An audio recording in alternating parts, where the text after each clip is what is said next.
자아를 인식하는 존재는 누구일까요? 불교의 가장 심오한 질문입니다. 머릿속 목소리가 바로 당신이 아니라고요? 우리 머릿속에는 끊임없이 목소리가 들립니다. 잠에서 깨어나는 순간부터 잠들 때까지 거의 쉬지 않고 말이죠. 무엇이 옳고 그른지, 무엇을 말했어야 했는지, 내일 무슨 일이 일어날지 등에 대해 이야기합니다. 그리고 이 끊임없는 내면의 독백 중심에는 항상 한 인물이 있습니다. 바로 나입니다. 이 내면의 목소리는 단순히 일어나는 일을 서술하는 데 그치지 않습니다. 그것은 자아라는 정체성을 만들어냅니다. 시간이 지나면서 우리는 그 목소리와 그것이 묘사하는 인물이 바로 진정한 나라고 믿게 됩니다. 하지만 모든 것을 바꾸는 질문이 있습니다. 이 목소리를 듣는 존재는 누구일까요? 잠시 멈춰서 이 질문을 던져보면 놀라운 사실을 발견하게 됩니다. 이야기 속 또 다른 인물을 만나는 것이 아니라 이야기 자체가 하나의 구성물이며 우리가 그 안에 갇혀 살고 있었다는 것을 깨닫게 됩니다. 우리가 알아채지 못하는 사이에 이 자아 이야기는 견고하지도 안정적이지도 않습니다. 우리가 자아라고 부르는 것은 사실 마음의 습관일 뿐입니다.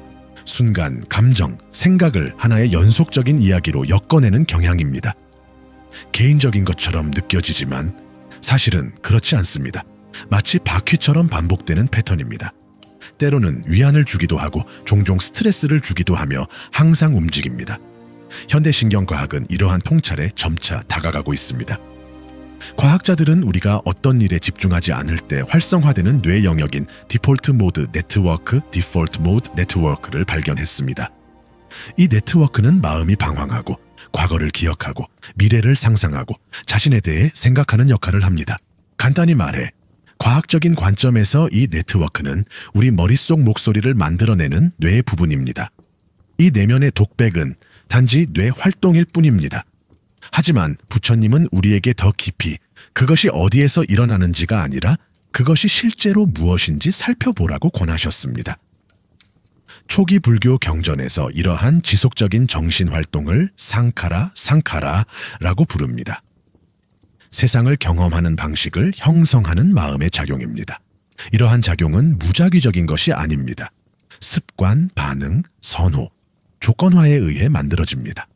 하지만 가장 중요한 것은 그것들이 영원하지 않다는 것입니다. 부처님은 상카라가 본질적으로 무상하다고 강조하셨습니다. 그것들은 순간순간 일어나고 사라집니다. 이것이 바로 아니짜, 에이니차의 진리입니다. 잠시 시간을 내어 생각해 보세요.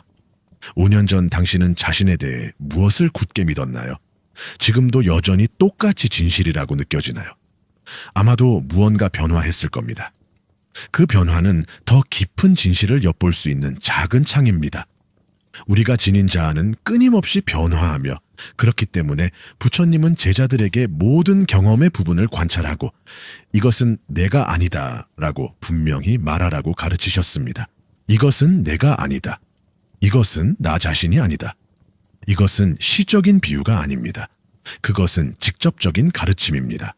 당신이 스스로 이것을 깨닫는 순간, 비록 잠시일지라도 견고함이라는 환상이 깨지기 시작합니다. 더 나은 사람, 더 현명한 사람, 더 사랑받는 사람이 되려는 이러한 불안감은 단지 현대의 문제만이 아닙니다. 철학자 키에르케고르는 이것을 일종의 실존적 절망이라고 묘사했습니다. 그는 우리가 완벽한 자아가 되려고 할 때나 우리가 싫어하는 자아로부터 벗어나려고 할 때 모두 절망에 빠진다고 말했습니다. 어느 쪽이든 우리는 자아상에 갇혀 그것을 쫓거나 저항하고 있습니다. 이것은 부처님이 보신 것과 완벽하게 일치합니다. 내면의 목소리는 실제로 고장나지 않은 것을 끊임없이 고치려고 합니다. 애초에 안정적이지 않은 것을 말이죠. 마치 물을 조각하려는 것과 같습니다. 아무리 숙련된 조각가라도 그 형태는 오래가지 못합니다. 어떻게 단순한 순간이 나가 되는 걸까요? 앞서 우리는 내면의 목소리가 견고한 정체성이 아니라 습관, 지각, 반응의 흐름, 즉 과정이라는 것을 살펴보았습니다. 하지만 이 흐름은 실제로 어떻게 시작될까요? 소리를 듣는 것과 같은 단순한 순간이 어떻게 갈망, 짜증 또는 정체성으로 가득 찬 개인적인 이야기로 변하는 걸까요? 그것을 이해하려면 속도를 늦추고 부처님이 경험의 사슬이라고 묘사한 것을 살펴봐야 합니다. 모든 것은 접촉에서 시작됩니다. 이것은 감각과 대상의 순수한 만남입니다. 귀는 소리를 듣고 피부는 압력을 느끼고 눈은 빛과 형태를 봅니다. 이 시점에서는 어떤 개인적인 것도 개입되지 않습니다. 판단도 의미도 없습니다. 단지 접촉 자연 속에서 일어나는 중립적인 사건일 뿐입니다. 하지만 마음은 거기서 멈추지 않습니다. 바로 다음 순간 느낌 배단이 일어납니다. 생각할 틈도 없이 즉각적으로 일어납니다. 그것은 경험의 순수한 감각입니다. 즐겁거나 불쾌하거나 혹은 중립적일 수 있습니다. 이것은 아직 감정이 아닙니다. 접촉에 대한 신체의 기본적인 반응일 뿐입니다. 우리는 그것을 선택할 수 없습니다. 그것은 단지 신경계의 작동 방식의 일부일 뿐입니다. 그 다음에는 인식 산나이 옵니다. 마음은 그 경험이 무엇인지 식별합니다. 그 소리는 새소리로, 그 목소리는 분노로 인식됩니다. 이 단계는 반성적이거나 의도적인 것이 아닙니다. 순식간에 번개처럼 빠르게 일어납니다. 순수한 감각으로 이루어진 세계가 만들어집니다. 이제 정신적 형성, 산카라이 시작됩니다. 인식에 의해 부여된 표식을 바탕으로 내면의 목소리가 말하기 시작하는 부분입니다. 마음이 반응합니다. 새소리가 계속되기를 바라는 욕망이 일어납니다. 분노에 찬 목소리에 대한 혐오감이 나타납니다. 이로부터 머릿속의 목소리가 다시 태어납니다. 나는 이게 좋아. 나는 저게 싫어. 왜 나에게는 항상 이런 일이 일어나는 걸까? 중립적인 소리로 시작된 것이 이제 개인적인 드라마의 일부가 됩니다. 그리고 중요한 것은 이 모든 것이 어떤 중심적인 자에 의해 조종되는 것이 아니라는 점입니다. 이러한 반응들은 조건, 기억, 습관, 과거의 인상으로부터 자동으로 나타납니다. 막 뒤에서 시를 조종하는 사람은 없습니다. 그렇다면 의식 빛나나 나앉은 이 모든 것에서 어떤 역할을 할까요? 부처님은 이 부분에 대해 매우 정확하게 설명했습니다. 의식은 주된 통제자나 숨겨진 영혼이 아닙니다. 그것은 경험 위에 앉아서 무엇을 할지 결정하는 존재가 아닙니다. 의식은 각 경험이 일어나는 순간순간마다 발생합니다. 소리가 있을 때는 청각의식이, 감각이 있을 때는 감각의식이, 기억이 있을 때는 사고의식이 있습니다. 각 유형의 의식은 그 이전에 일어난 것에 의해 조건 지어집니다. 그것은 단일한 관찰자가 아닙니다. 마치 무대에 등장하는 모든 것을 비추는 스포트라이트와 같습니다. 이러한 통찰은 지두크리 슈나무르티가 관찰자 없는 관찰에 대해 이야기했을 때 무엇을 의미했는지 이해하는 데 도움이 됩니다. 그는 우리가 경험을 더 깊이 들여다볼수록 그 안에서 관찰하는 어떤 존재를 발견하지 못한다는 것을 알았습니다. 우리가 발견하는 것은 고정된 중심 없이 각 순간이 다음 순간으로 이어지는 끊임없는 비인격적인 과정입니다. 그러나 부처님은 여기서 더 나아갔습니다. 그는 단지 이러한 통찰을 설명하는데 그치지 않았습니다. 그는 마음 챙김 수행, 특히 윗바사나 수행을 통해 이를 직접적으로 실현할 수 있는 명확한 길을 제시했습니다. 우리는 이 연쇄 반응을 실시간으로 관찰할 수 있습니다. 접촉을 알아차리고 느낌을 알아차립니다. 생각이 형성되는 것을 보고 잠시 멈춥니다. 그 멈춤 속에서 강력한 무언가가 드러납니다. 나라는 이야기는 비인격적인 사건들로 구성되고 있으며 우리가 그것을 더 명확하게 볼수록 그것에 대한 집착은 줄어듭니다. 마음 뒤에는 아무도 없습니다. 자아를 이해하는 핵심은 우리의 정신활동이 중앙 통제자나 고정된 자아로부터 비롯되는 것이 아니라 원인과 결과에 따라 전개된다는 것을 깨닫는 것입니다. 감정, 생각, 심지어 인식 자체도 막 뒤에서 줄을 당기는 누군가에 의해 시작되는 것이 아닙니다. 그것들은 특정 조건들이 충족될 때 발생하며 우리는 그것을 우리의 경험이라고 부릅니다. 실제로 우리의 경험은 조건에 따라 발생하는 사건들의 흐름입니다. 우리가 습관적으로 누군가가 그 경험을 하고 있다고 가정하기 때문에 개인적인 것처럼 느껴질 뿐입니다. 하지만 깊이 들여다보면 놀라운 사실을 발견하게 됩니다. 마음에는 깊이 뿌리 내린 습관이 있습니다. 마음은 항상 주인을 찾습니다. 생각이 떠오르면 즉시 누가 생각했지? 라고 묻습니다. 느낌이 일어나면 그것을 느끼는 사람을 찾습니다. 우리는 숨겨진 자, 고정된 관찰자, 생각 뒤에 있는 생각하는 존재를 상상하도록 훈련받았습니다. 하지만 우리가 그 질문에 솔직하고 인내심 있게 머물면서 누가 이것을 인식하고 있는지 계속 묻는다면 결국 침묵에 도달하게 됩니다. 최종적인 관찰자는 없습니다. 그저 저절로 일어나는 알만이 있을 뿐입니다. 많은 영적 전통에서는 영혼이나 영원한 자아, 어떤 이들은 아트만이라고 부르는 것에 대해 이야기합니다. 부처님은 이러한 견해들을 비웃지 않으셨습니다. 대신 우리에게 더 자세히 살펴보라고 부드럽게 권하셨습니다. 그는 우리가 알미라고 부르는 모든 것이 조건에 전적으로 의존한다는 것을 지적했습니다. 시각은 눈과 보이는 대상이 필요합니다. 소리는 귀와 진동이 있어야 존재합니다. 눈과 대상이 없이는 볼 수 없습니다. 이것은 의견이 아닙니다. 이것이 바로 연기, 유엔치의 핵심입니다. 의식은 홀로 존재하지 않습니다. 그것은 의존적으로 발생합니다. 어느 날 부처님께서 메타라는 이름의 수행자 바히야를 만나셨는데 부처님께서는 바히야에게 남은 시간이 얼마 없다는 것을 아시고 긴 설법을 하지 않으셨습니다. 부처님께서는 핵심만을 말씀하셨습니다. 보는 것에는 오직 보는 것만이 있을 뿐이다. 듣는 것에는 오직 듣는 것만이 있을 뿐이다. 아는 것에는 오직 아는 것만이 있을 뿐이다.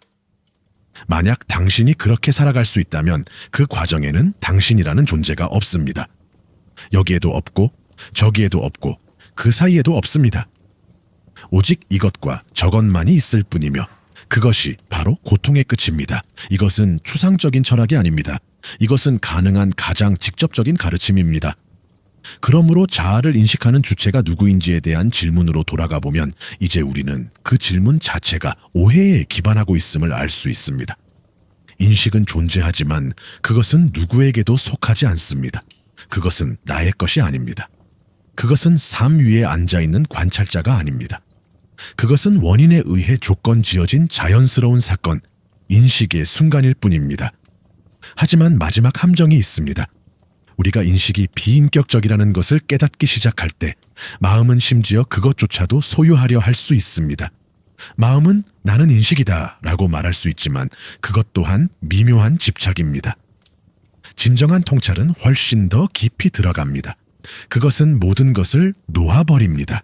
심지어 인식이라는 생각조차도 놓아버립니다. 그것은 자아를 영적인 정체성으로 대체하는 것이 아닙니다. 그것은 단지 사물을 명확하게 볼 뿐입니다. 자도 없고 중심도 없고 오직 경험만이 펼쳐질 뿐입니다. 일상생활에서 명확한 통찰을 실천하는 방법. 진정한 자유를 향해 나아가기 위해서는 좋은 의도 이상의 것이 필요합니다. 우리는 불교에서 직접적인 경험에 뿌리 내린 보는 방식이 필요합니다.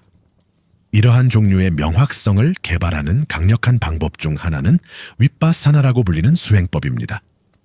윗바사나는 명확한 통찰 또는 지혜를 의미하는 단어입니다.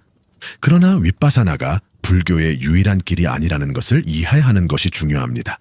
그것은 부처님께서 지혜를 함양하기 위해 제시하신 여러 방법 중 하나일 뿐입니다. 윗바사나를 특별하게 만드는 것은 순간순간 부드러운 자각으로 마음과 몸을 관찰하는 데 집중한다는 점입니다. 통찰 수행은 생각을 멈추거나 마음을 강제로 침묵시키려는 것을 의미하지 않습니다. 이것은 어떤 생각이든 감정이든 감각이든 일어나는 모든 것을 판단 없이 지켜보는 것을 의미합니다. 그것들이 오고 가는 대로 내버려 두는 것입니다.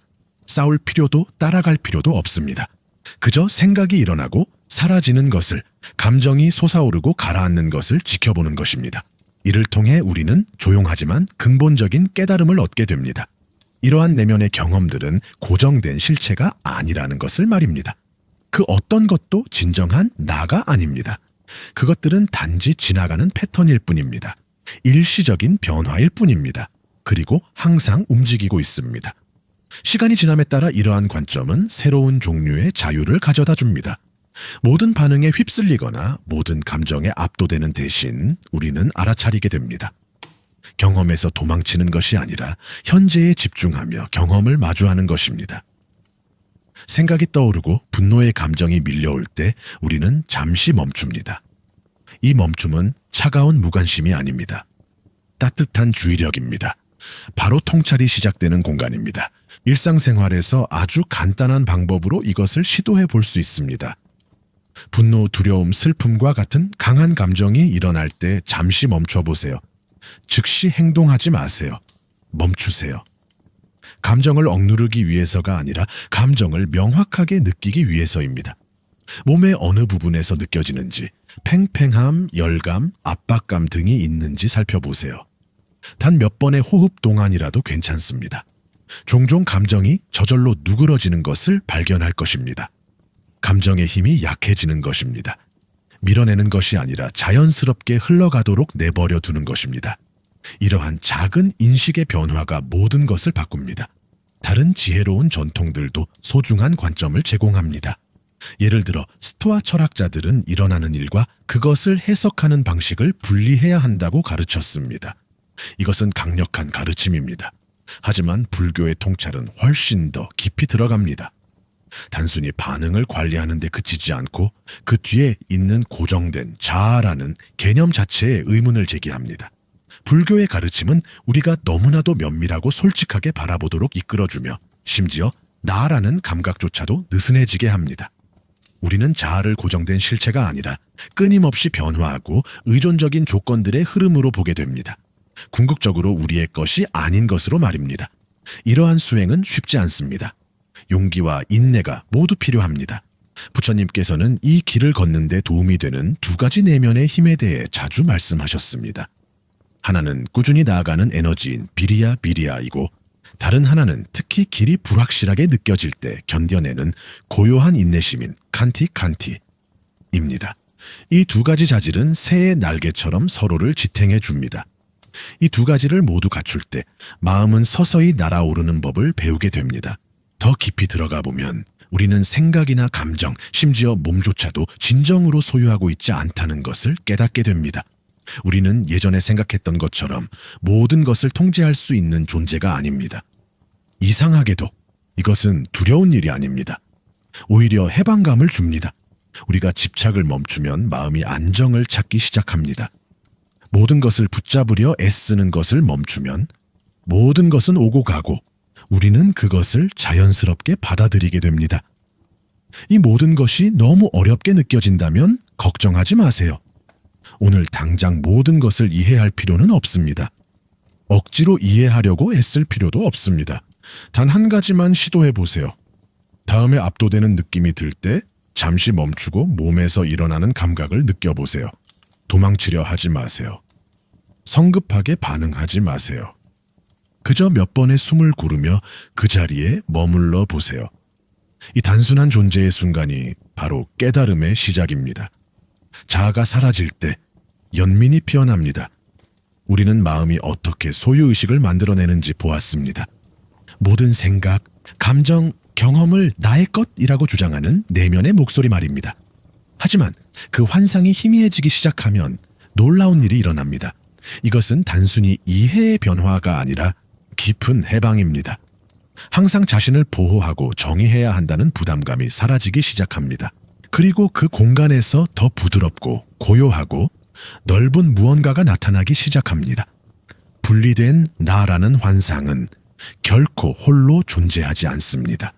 그것은 항상 분리된 너라는 환상을 동반합니다. 이것이 바로 수많은 인간 고통의 근원입니다. 우리가 이 경계를 믿는 순간 우리는 비교하고 경쟁하고 분열하기 시작합니다. 우리는 결코 실제하지 않는 지도상의 국경처럼 우리의 정체성을 지키려 합니다. 여기서 외로움, 질투, 갈등이 생겨납니다. 사람들이 나빠서가 아니라 우리가 분리라는 잘못된 관념에 갇혀 있기 때문입니다. 하지만 자아와 타인 사이의 경계가 조금이라도 허물어지기 시작하면 무언가가 달라집니다. 연민은 더 이상 우리가 애써 실천해야 하는 행위가 아닙니다. 그것은 더 이상 분리감을 느끼지 않는 마음의 자연스러운 반응이 됩니다. 다른 사람이 고통받는 것을 볼 때 그것은 더 이상 그들의 고통이 아닙니다. 그저 고통일 뿐입니다. 그들이 도움을 받을 자격이 있을까? 내가 무엇을 얻을 수 있을까? 라고 묻는 내면의 목소리는 더 이상 없습니다. 그저 부드럽게 보살피려는 마음이 있을 뿐입니다.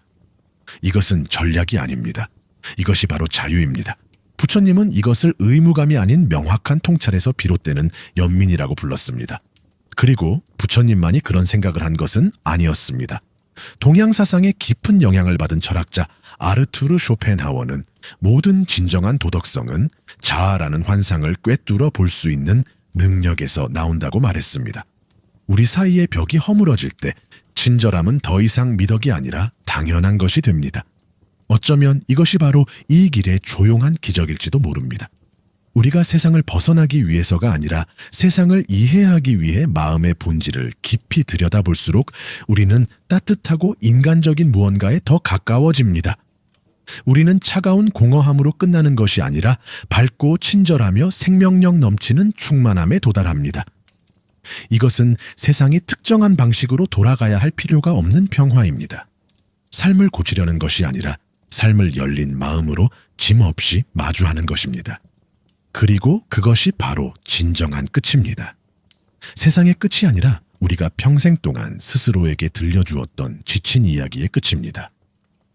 나라는 이야기가 사라질 때 남는 것은 텅 빈 공백이 아니라 광대하고 자비로운 존재감입니다. 마침내 모든 것을 품을 수 있는 마음입니다. 자, 오늘은 여기까지입니다. 영상이 끝났습니다. 여러분은 이 채널의 중요한 부분이라는 것을 잊지 마세요. 댓글로 여러분의 생각을 자유롭게 공유해 주세요. 어떤 댓글을 남겨야 할지 모르겠다면 100이라고 입력해 주세요.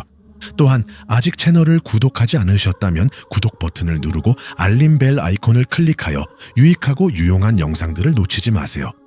시청해 주셔서 감사합니다.